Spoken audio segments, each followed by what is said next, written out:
Greetings from Colorado.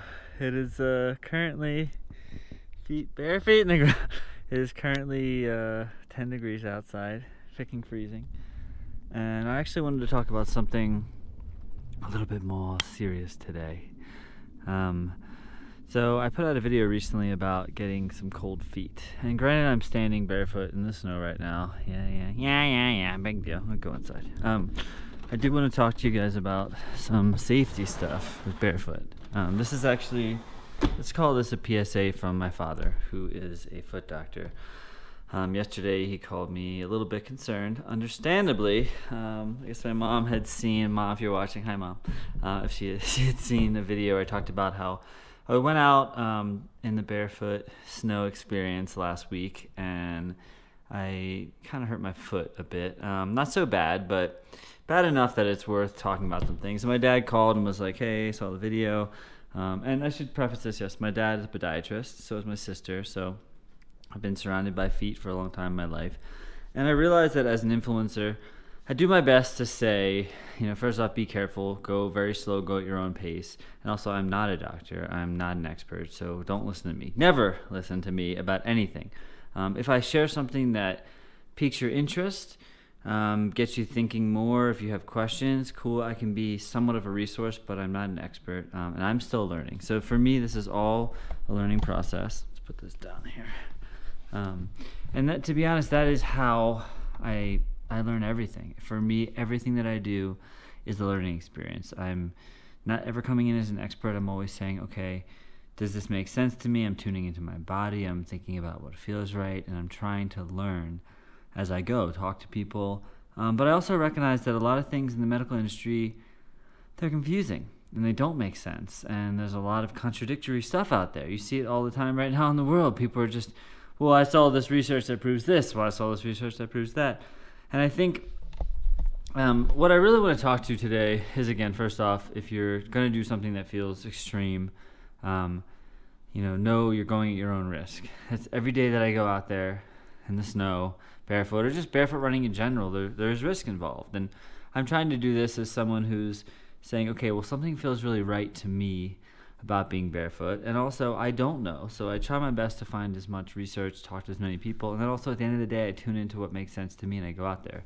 And because there is so much conflicting research and resources out there, it can confuse people. And feet, I wanted to spread this barefoot awareness stuff for so long because feet are amazing, and there is a lot that we don't know. And when you see people like someone like Wim Hof, for example, who's doing what the doctors thought was impossible, well, for me, things like that, not just his story, but stories like that make me think, okay, well, what is possible? And I've always been someone that kind of has rebelled against the mainstream, not rebelling to rebel, not like rebel without a cause, but like, well, wait, that doesn't make sense to me.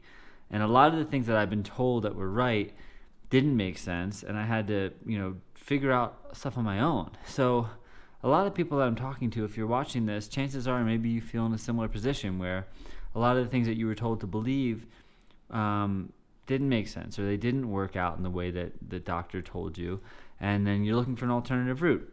And first, I want to say I'm not someone who's just by default anti-establishment, anti-government, anti-doctor, all this stuff. It's just that I've found that by trusting myself, I've gotten a lot out of this experience of life. And so when I have a drive to do something, whether it's just going barefoot or being barefoot in the snow or trying something that is outside of the social norm, I have to find a way to do it that feels authentic to me. But it doesn't mean I'm an expert. It doesn't mean I don't get injuries. And I think that's a big, big piece to this whole thing is no matter what you get into, whether it's against the mainstream media or whether you're following your doctor, people still get injured. People that wear shoes every day, they get injured. People that go barefoot get injured. People that are professionally fighting in the UFC and playing sports, there are injuries, there are things, there are risks out there that you have to consider in life. For me, when I get injured or when I have a risk that I feel willing to take, usually the outcome ends up being better because even if I maybe cut myself or something, I learn from that, and I learn and I grow, as long as it's not too bad. And there's a line. That's what I want to talk about. So when I talked to my dad yesterday, he's like, you need to be really careful in the snow. And I asked him about, getting gangrene and frostbite. And what happened to me was I did have a a low level of frostbite. I think a 2nd degree frostbite, because I was getting some blisters. Basically, it was 10 degrees out, and 10 or 15, maybe 15 degrees or something. I went for a pretty long hike in the snow, and I felt good. At the end, I ended up putting my wool socks on, but I felt good. But when I got back, my foot was swelling and starting to burn and tingle, and I ended up about a day later getting some blisters on my feet, which are feeling much better now. I popped them, they're fine. But my dad was basically saying, if you start to get blood blisters, that's usually a bad sign. That's a sign that typically that it's deeper, like the frostbite is much deeper.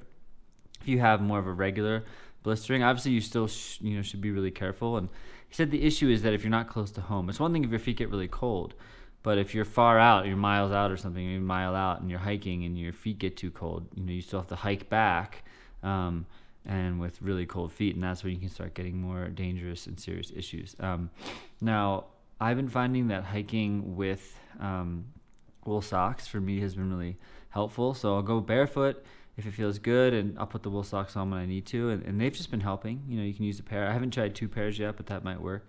There are plenty of minimal barefoot boots.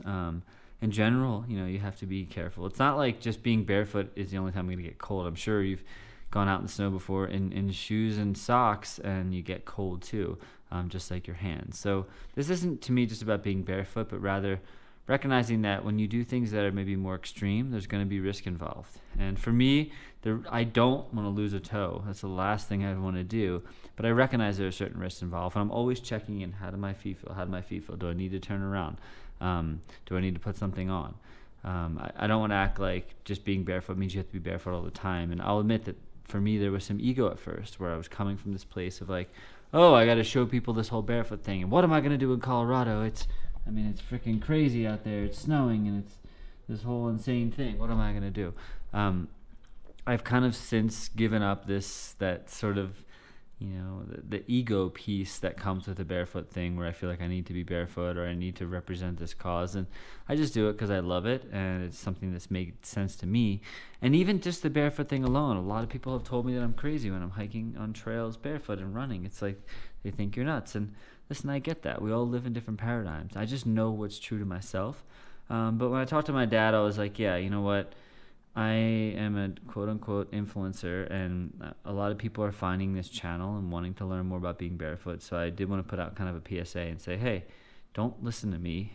I try my best to always say that, but just want to remind you, like, there are dangers.